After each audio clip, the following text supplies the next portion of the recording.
traveler, Paimon. I suppose your story is ready. Yep. How about you? Do you need some more time? No need. I am also ready to tell my story. Paimon calls dibs! Paimon first! Please, go ahead. Okay, here goes.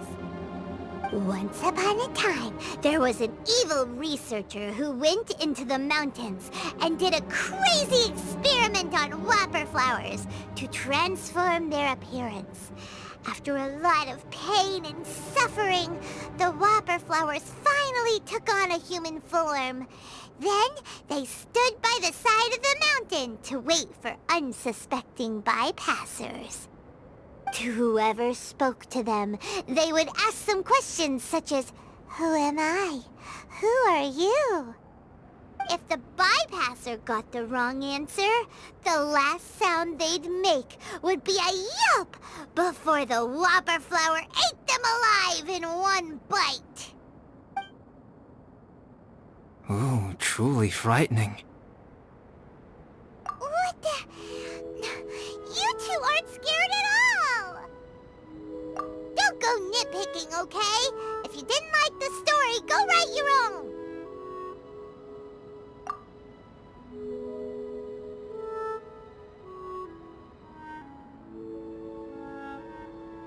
In other words, the whopper flowers would ambush and then completely replace their victims. And then what? Go back to where the person lives? Enter their home? Eat their whole family? Paimon made up this story, but now Paimon's the one who's scared by it. It's a good story. Oh, may I write it down? I may bring it up in future conversations. What for? Just to scare people with? Yes.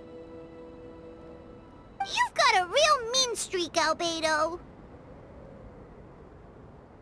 Mine is a little longer than yours. It starts with an alchemist. A great alchemist once created Subject 1. Subject 1 was her proudest achievement, and successfully blended into human society.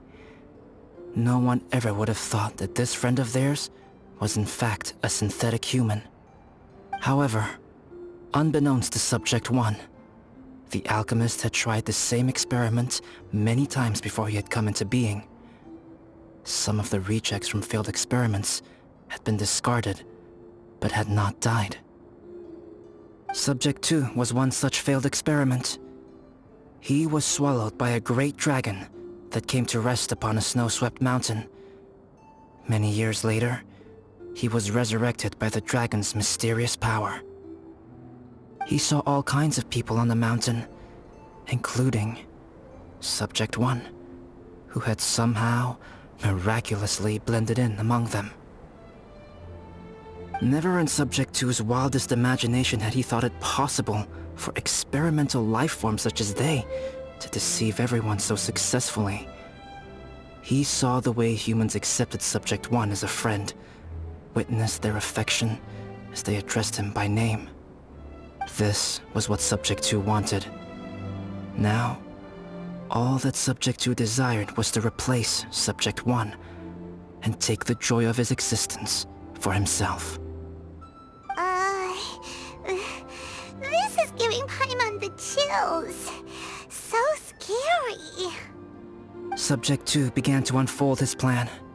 He stole Subject 1's books and notes, and studied all that Subject 1 had learned from the alchemist. Subject 2 was highly intelligent, and he learned quickly. He changed his face into an exact replica of Subject 1's face. Then, he found a plant with mimicry capabilities, and transformed it using dragon blood and alchemy. And so, not only did Subject 2 transform his own appearance to perfectly match that of Subject 1, he also created a third entity, Subject 3. What? There's 3 of them now? But Subject 2 wanted to become a perfected human. So, he erased a mark on both his and Subject 3's necks. For these marks were symbols of imperfection. In my view, it was probably a subconscious act, an instinct. He so desperately craved to become a perfect human being that he forgot something. Subject 2's plan was meticulously crafted. Subject 3 would draw Subject 1's attention. After Subject 1 disposed of Subject 3, he would assume the threat had now disappeared and would let his guard down. The next moment that Subject 1 was alone, Subject 2 would make his move. He would eliminate Subject 1 and become the only one remaining. He would secretly replace the Subject 1 of everyone's memories and inherit his identity, residence, clothing, sword, name, and friends. People would have no idea that the individual they knew had become somebody else from one day to the next. This is way too scary. Paimon's never gonna be able to trust anyone again! But just before Subject 2 could carry out his plan, a unique stranger entered the mix. Subject 2 tried to make contact with this person, but found that they could somehow sense he was different from Subject 1. What's wrong? Are you scared? What happened then? What happened to the stranger? He became a new stage in Subject 2's plan. One more person that Subject 2 had to dispose of. It's as if there were 3 identical roses in a garden. Only one of the 3 was a fine specimen, while the other 2 were defective specimens that bore poisonous thorns. In all the world, only the gardener who tended to them could tell which was the good specimen. People do not like poisonous plants. Only a perfect rose can fetch a high price. If the inferior specimens wanted to conceal the fact of their worthlessness, they would have to take the gardener out of the picture, using their poisonous thorns. This is exactly what Subject 2 was thinking. So, he hid in the shadows and waited patiently. Maybe soon, he would get his chance to become truly human.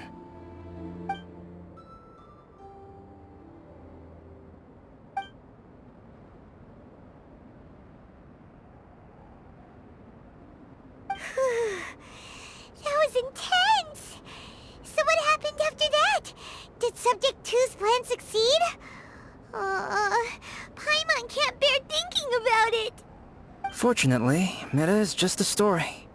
And even in this story, Subject 2 did not succeed. But you can never let your guard down on Dragonspine.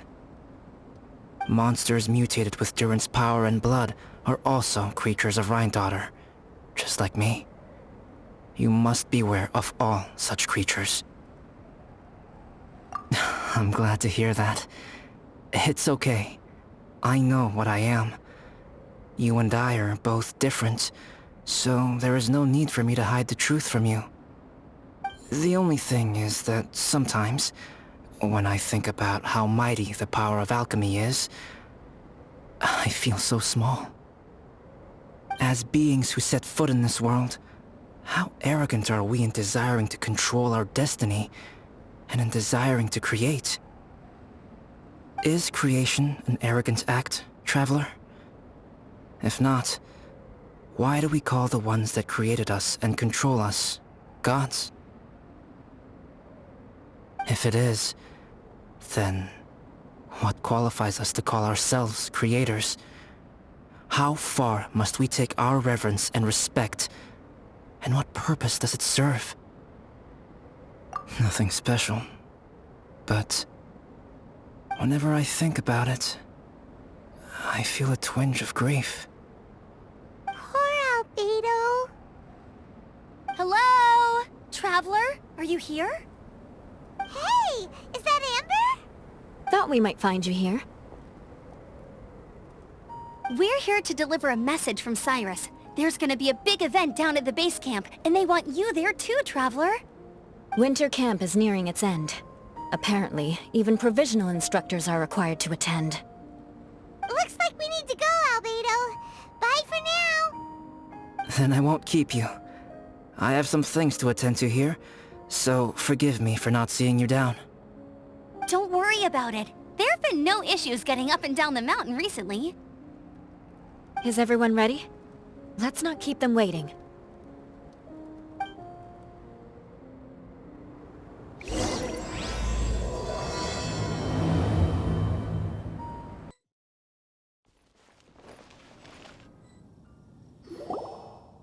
Huh? Who is this guy?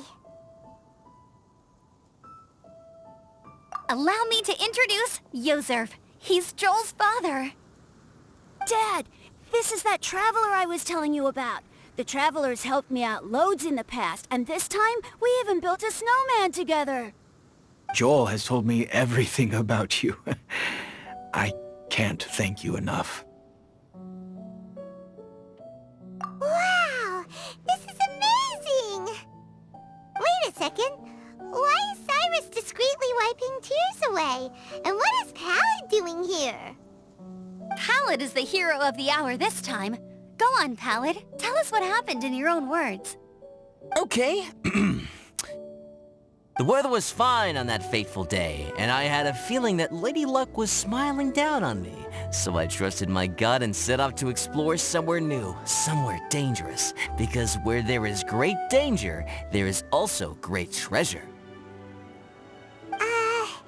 Why does this sound so hard to believe? But I had only been away from the group for a short while when I fell down a slope and just started rolling. Uh-oh.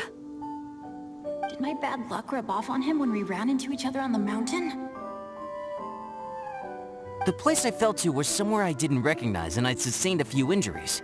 I remember thinking to myself, this is the worst luck I've ever had in my whole life. Then I met Yozerv. He'd heard the sound of me falling and came out to see what was going on. Huh? Wow! So it was completely by chance then! I thought he must have been someone from the Adventurers Guild here for the event, but after a few words of conversation, it was clear that he was having memory problems. He didn't even know his own name. The temperature was freezing, and there was no time to deal with all that there and then, so I convinced him to come back to the camp with me and figure everything else out after we got there. We got back to the camp, ran into Joel, and the moment he saw him, he froze for a second, with this completely stunned expression on his face, and then he started crying out, "Dad! Dad!" That's when Yozerv suddenly started to remember. My memory has still not fully recovered, but Joel and his mother, they are the only ones that I will not, no, that I cannot forget. Daddy. Daddy's right here, Joel. Daddy's right here. Yozerf, don't you remember anything else at all? The poor princess? Feeding the foxes? I'm sorry. I have no recollection. Maybe it's because of the head trauma. I'm not sure.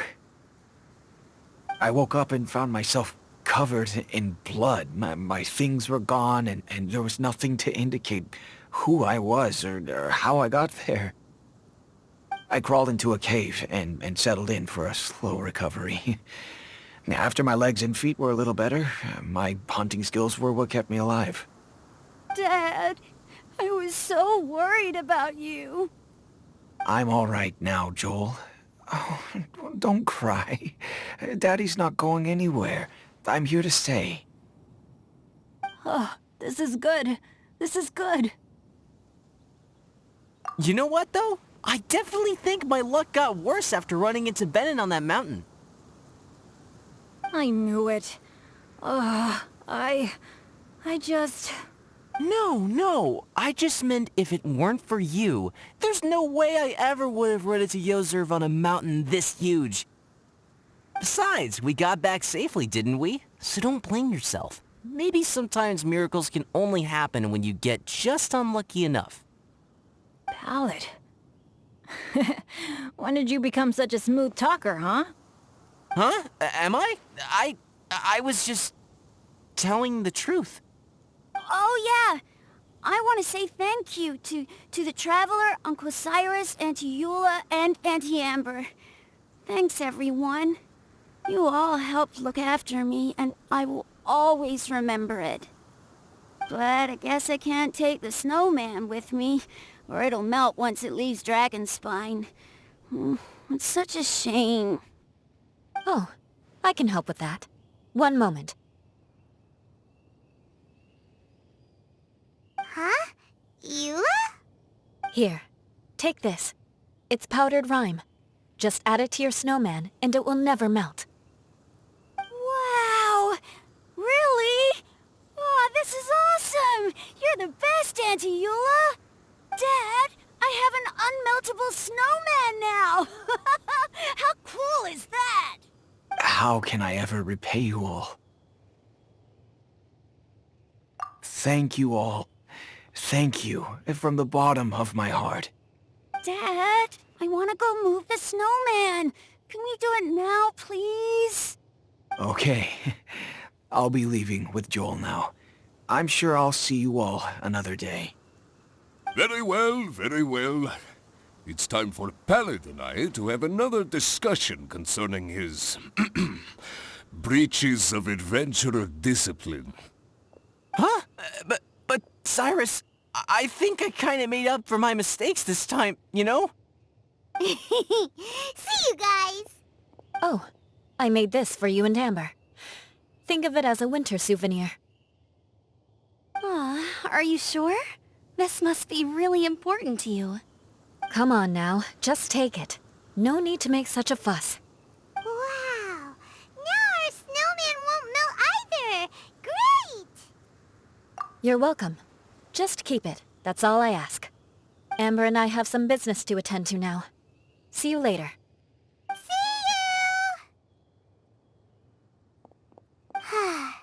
Everyone's gone.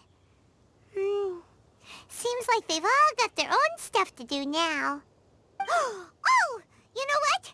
We've been on Dragonspine all this time, and somehow Paimon still forgot to ask Albedo about how to make a fruit juicifier machine that could keep the juice fresh.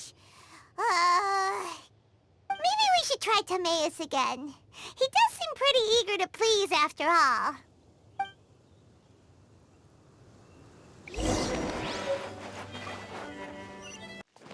Love it when the weather's like this. Just makes you want... Timaeus! Traveler and Paimon, what can I do for you? Wait a minute. You've got that mischievous look on your face. Oh, you're not still thinking about that ridiculous juicer thing, are you? Timaeus, will you help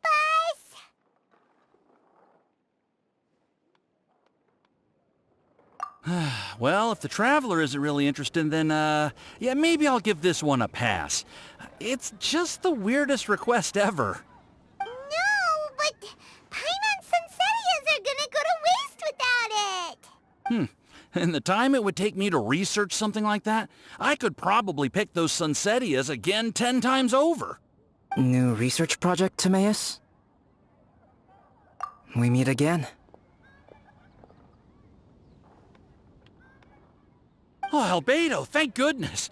So the situation is, Paimon wants a machine that can turn fruit into juice and keep the juice fresh. I mean, surely it's...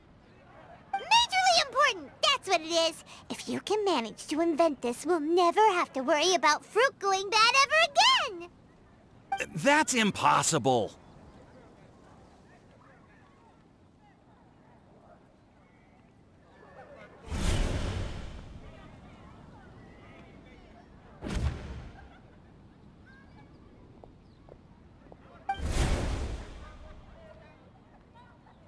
Turning fruit into juice is not hard, but keeping it fresh is more difficult.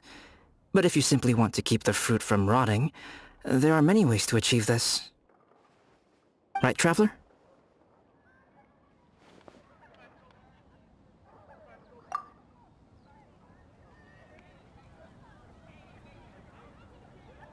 What about his neck? What's wrong? Is there something on my neck? From the look on your face, it's as if you thought I just played a practical joke on you that was in exceedingly poor taste. Albedo, you were saying, how do you stop fruit from going bad? Well, one way would be to bury your fruit on Dragonspine, where the snow never melts all year round. But then Paimon won't be able to eat them!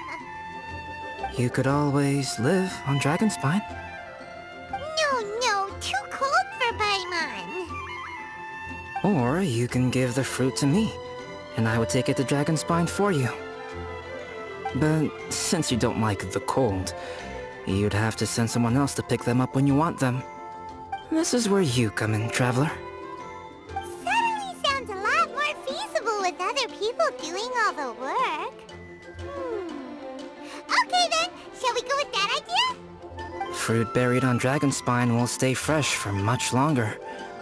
However, it is also possible that the fruit will sprout and grow into fruit trees. Who knows? Maybe the next time you visit, it will have grown into an orchard. You can water the trees, add fertilizer, and when they finally bear fruit... No way! Then Paimon will have to be a gardener! That's not the goal here. Oh? Well, I don't think being a gardener is so bad.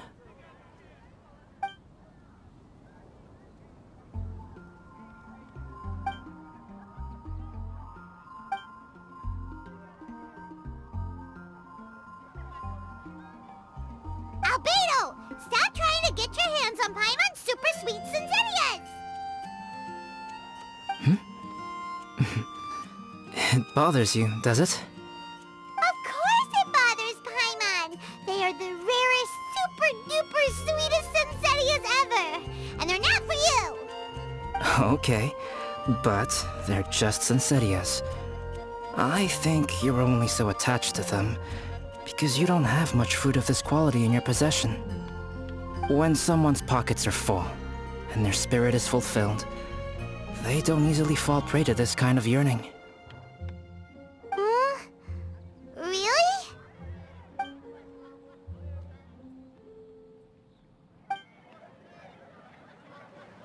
The neighboring nation of Liyue has the most prosperous commercial port in all of Tibet.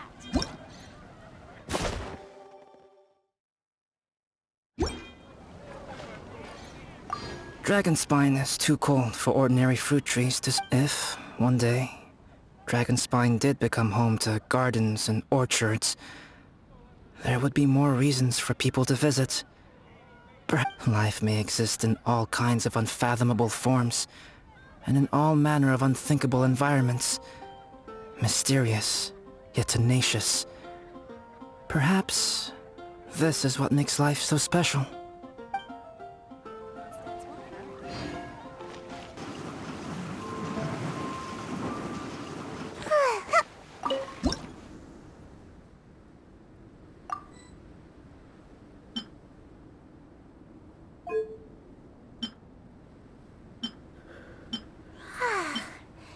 It's really easy to hide in weather like this. There's this ninjutsu technique called Cloak of Snow, where you can pretty much make yourself invisible. All other people see when they look at you is the snowflakes dancing in the air. Wait, it's confidential though. Don't tell any of this to the Shrine Maiden.